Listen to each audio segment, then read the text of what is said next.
Hey everyone, ओम नमः शिवाय and welcome back to the channel. I hope कि आप सभी ठीक होंगे और अपना भी ध्यान रख रहे होंगे और आप सभी की तैयारी भी एकदम अच्छे से चल रही होगी। तो मेरे पास ना रिसेंटली ऐसे बहुत सारे कमेंट आ रहे थे कि दीदी स्टडी व्लॉग से रिलेटेड वीडियोस बनाओ जैसे आप पहले बनाते थे। एक लड़की का कमेंट काफ़ी टाइम से आ रहा था और मैंने उसको बोला था कि ठीक है एग्ज़ाम के बाद बनाऊंगी। जब मेरे डीएलएड के एग्ज़ाम चल रहे थे तब उसका कमेंट आया था।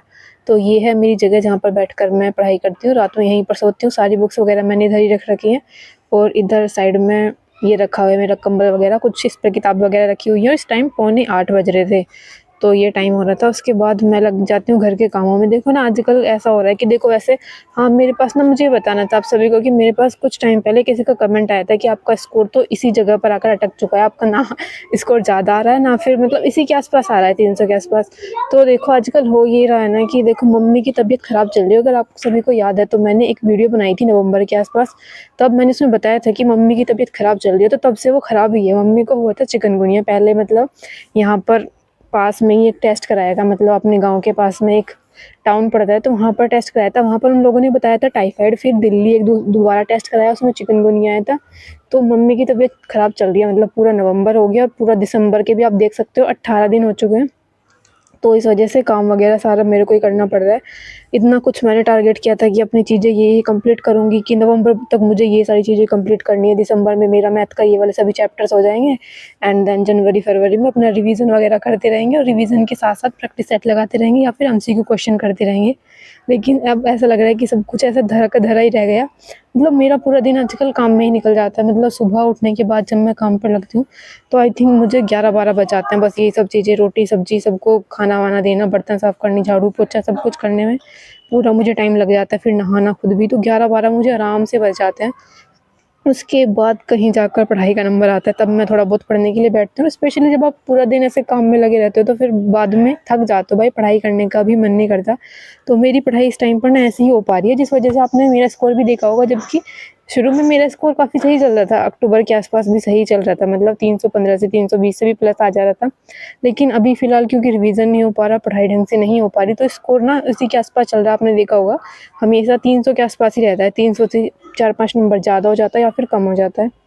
और देखो कभी-कभी ना ऐसा ही होता है, देखो जो किस्मत में लिखा है होना वही है। क्योंकि मैं बहुत टाइम से तैयारी कर रही थी। मैं ज़्यादातर, आपने देखा होगा, मैंने अलग-अलग एग्ज़ाम के फॉर्म नहीं फिल कर रखे। एक आधा किया था, वो भी मैंने नहीं दिया था। मैंने पेट का एग्ज़ाम फॉर्म फिल किया था, लेकिन पता नहीं मेरा मन ही नहीं किया उसका एग्ज़ाम को देने का, तो मैंने वो भी नहीं दिया था। और जिस एग्ज़ाम के लिए मैं काफ़ी टाइम से पढ़ाई कर रही थी, जिसमें स्कोर भी सही चल रहा था, अब उसमें बिल्कुल लास्ट टाइम पर जब एग्ज़ाम आने वाला है तब मम्मी की तबीयत इतनी ज़्यादा ख़राब है कि सारा काम, मतलब ए टू जेड सारा मेरे को ही करना पड़ रहा है। जिसकी वजह से मेरा ना बहुत कम टाइम मुझे मिल पा रहा है आजकल सच में पढ़ाई के लिए। और जिसकी वजह से स्कोर पर भी आप सभी ने देख ही लिया होगा क्या इफ़ेक्ट पड़ रहा है। तो यही चीज़ें हैं। चलो ठीक है भाई, मम्मी की हेल्थ भी बहुत ज़्यादा ज़रूरी है, तो ये सब चीज़ें भी ज़रूरी हैं। तो देखते हैं, पता नहीं क्या-क्या रहने वाला है। बाकी अगर मैं बात करूँ तो बस इस तरह से दिन चल रहा है अपना। देखो यहाँ पर मैं पूरा काम कर रही थी और इस टाइम तक भी पूरी अच्छी खासी, मतलब सर्दी पड़ रही है इस टाइम पर आजकल गाँव में, मतलब बहुत ज़्यादा सर्दी पड़ रही है। और उसके बाद मैं, आप सभी को याद होगा ये वाली आदत मेरी, गर्म पानी पीने की नमक डालकर। तो मैं यहाँ पर बैठकर बीच में एक बार काम करने के बाद गर्म पानी पिया था यहाँ पर बैठकर। तो अभी बात करते हैं पढ़ाई की, क्या-क्या चीज़ें चल रही हैं। तो बस भाई पढ़ाई में यही चल रहा है, कभी मतलब 2-3 घंटे 4 घंटे मिल गए कभी। और उसमें भी ना ऐसा रहता है, आप मॉक टेस्ट लगा लो, उसका एनालिसिस कर लो, कितना ही टाइम लगता है भाई। 2-3 घंटे में सच में कुछ भी पढ़ाई नहीं हो पाती। 2-3 घंटे तो इंसान को बैठकर ढंग से सेट होने में लग जाते हैं। मतलब ऐसा है कि मतलब आपको अगर तैयारी जैसे कर रहे हो तो भाई अच्छा खासा टाइम चाहिए, 3-4 घंटे में कुछ नहीं होता। मतलब बहुत अच्छे से तैयारी करनी चाहिए। तो यहाँ पर उसके बाद मैं बनाने लग गई थी रोटी। और मेरे कपड़े देखो, मतलब जब भी मैं रोटी बनाती हूँ ना तो पूरे कपड़े मेरे पूरे आटे में गंदे हो रखे हैं। पापा जी खाना लगा कर दे रहे थे, डाल कर नहीं दे रहे थे। तो बस ऐसे चल रहा है अभी। थोड़ा सा यही सब चीज़ें चल रही है मेरी, इस वजह से मेरी पढ़ाई भी बहुत ज़्यादा डिस्टर्ब हो चुकी है। सुबह उठकर ही मैं थोड़ा बहुत सुबह के टाइम पढ़ पाती हूँ, जो मॉर्निंग का बिल्कुल टाइम होता है। उसके बाद तो जब मैं 7 बजे या सवा 7 बजे के करीब जब मैं घर के कामों में लग जाती हूँ, उसके बाद 11-12 बजे से पहले मुझे टाइम नहीं मिल पाता अपनी पढ़ाई करने का।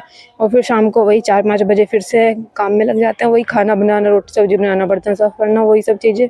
तो इसलिए दिन का जो कुछ टाइम मिलता है और जो थोड़ा बहुत रात में टाइम लग पाता है, वो सब चीज़ें मिलाकर बस इतनी ही तैयारी हो पा रही है। बाकी मैंने टारगेट रखा था कि दिसंबर में अपना मैथ और जो मेरी जो जीके जीएस वाला पार्ट थोड़ा वीक है उसको थोड़ा सही कर लूँगी। लेकिन मैं दोबारा से जैसे मैंने मैथ को पढ़ना चालू किया है, तो मैंने अभी 1-2 चैप्टर किए थे। आज मैंने मतलब आज नहीं किए थे, मैं दूसरे चैप्टर कंप्लीट हो चुका है। एक मैंने सबसे पहले प्रतिशतता वाला किया था और सेकंड चैप्टर था लॉस एंड प्रॉफिट वाला, और तीसरा चैप्टर चल रहा है जो कि है मेरा बट्टे वाला चैप्टर चल रहा है अभी। ये तीनों चैप्टर ऐसा नहीं है कि मैंने एक दिन में किए हैं, मतलब प्रीवियसली मैंने ये चैप्टर किए हैं। अभी थर्ड चैप्टर मेरा बट्टे वाला चल रहा है और यहाँ पर बैठकर जो मैं क्वेश्चन कर रही थी वो बट्टे वाले चैप्टर के क्वेश्चन कर रही थी। उसके बाद मैं पढ़ रही हूँ बीएनएस। एक तो मुझे भैया ने पढ़ा रखी है जो बीएनएस, उससे भी क्वेश्चन कर रही हूँ मैं। बाकी मैं आरडब्ल्यूए की बुक से भी कर रही हूँ। देखो ऐसा होता है कि जैसे आपने कुछ चीज़ पढ़ी, स्टार्टिंग के मैंने बीएनएस के काफ़ी सारे पढ़ी थी धाराएँ, आई थिंक 30 से 50 के बीच मैंने पढ़ी थी। और उसके मतलब पढ़ने के बाद जब नेक्स्ट डे पढ़ने का नंबर आता है ना, तो ऐसा लगता है कि पीछे वाली सारी धाराएं भूल चुके हैं, क्योंकि एक तो इतने सारे आर्टिकल हैं, आर्टिकल के साथ साथ ये धाराएं, इस धाराओं के साथ साथ सबसे बड़ी दिक्कत है कि मूल विधि के अंदर जो अलग से धाराएं हैं ना, वो जो याद की थी वो इसके साथ मिक्स होने लगती है कि कौन सी धारा में क्या था। तो बहुत कन्फ्यूजन हो रहा है जीके जीएस को लेकर। तो मेरा स्कोर सच में बहुत ज़्यादा बेकार जा रहा है जीके जीएस। एक तो ये लोग जितना भी मॉक टेस्ट हम लोग लगा रहे हैं उसमें जीके जीएस वाला पार्ट बहुत ज़्यादा बेकार जा रहा है, मेरा मैथ वाला पार्ट भी कम जा रहा है। तो इसलिए फ़िलहाल मैं इन 2 ही सब्जेक्ट पर ध्यान दे रही हूँ, जो कि है मैथ वाला पार्ट और जीके जीएस वाला पार्ट।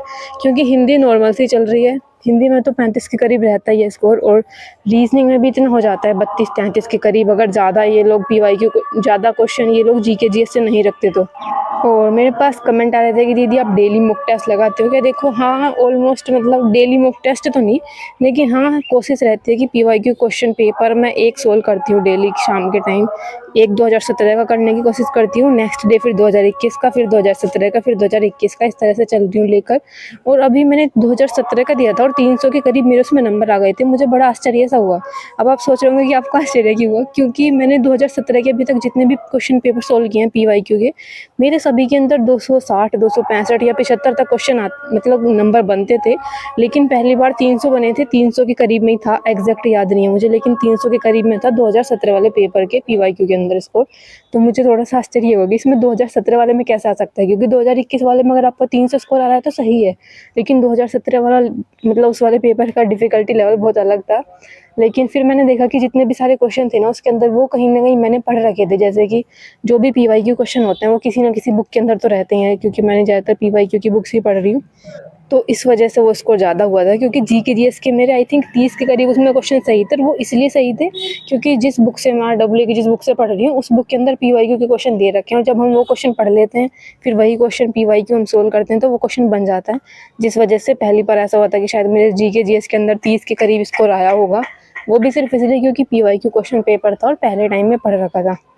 और इस टाइम पर सच में ये समझ नहीं आ रहा कि मैं सभी चीज़ें कंप्लीट कैसे करूं। मतलब मैंने बहुत सारी चीज़ें टारगेट कर रखी थी दिसंबर तक, ये चीज़ें कंप्लीट करनी है, और कुछ भी चीज़ें अकॉर्डिंग नहीं चल रही हैं जिस तरह से सोच रखा था कि दिसंबर में ये चीज़ें हो जाएंगी, जनवरी में ये चीज़ें पढ़ लेंगी, फरवरी में हो जाएगा। फरवरी की मेरी बहन की शादी भी 8 फरवरी की, तो मुझे समझ नहीं आ रहा कि क्या क्या चीज़ें रहेंगी और कैसे मेरी तैयारी होगी, क्योंकि मम्मी की भी तबीयत ख़राब है। और बस इस तरह से ही चल रही है भाई। किसी के पास कोई सजेशन हो कि कैसे तैयारी को और ज़्यादा इम्प्रूव करूँ, कैसे टाइम निकालूँ अपनी पढ़ाई के लिए, तो प्लीज़ मुझे बता देना। बाकी मेरे को ऐसे ही चल रही है तैयारी। तो बाकी आप सभी क्या क्या चीज़ें पढ़ रहे हो, क्या क्या कर रहे हो, प्लीज़ वीडियो में कमेंट कर देना। बाकी आपका कोई सजेशन हो तो प्लीज़ ज़रूर बताना, मैं कैसे स्टडी को थोड़ा इम्प्रूव करूँ, स्पेशली जीके जीएस वाले पार्ट में, क्योंकि इसमें स्कोर ना बहुत कम होता जा रहा है मेरा।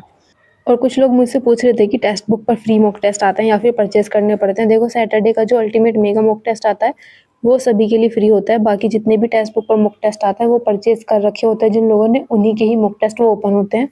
तो जिन भी लोगों को परचेज़ करना है तो टेक्स्ट बुक पर आप परचेज़ कर सकते हो। और बाकी एक चीज़ मैं आप सभी को बता दूँ, अगर आप टेक्स्ट बुक पर कहीं भी कोई भी पास परचेज़ करते हो तो AY12 कूपन कोड यूज़ कर लिया करो, आपको थोड़ा सा उस पर डिस्काउंट मिल जाएगा।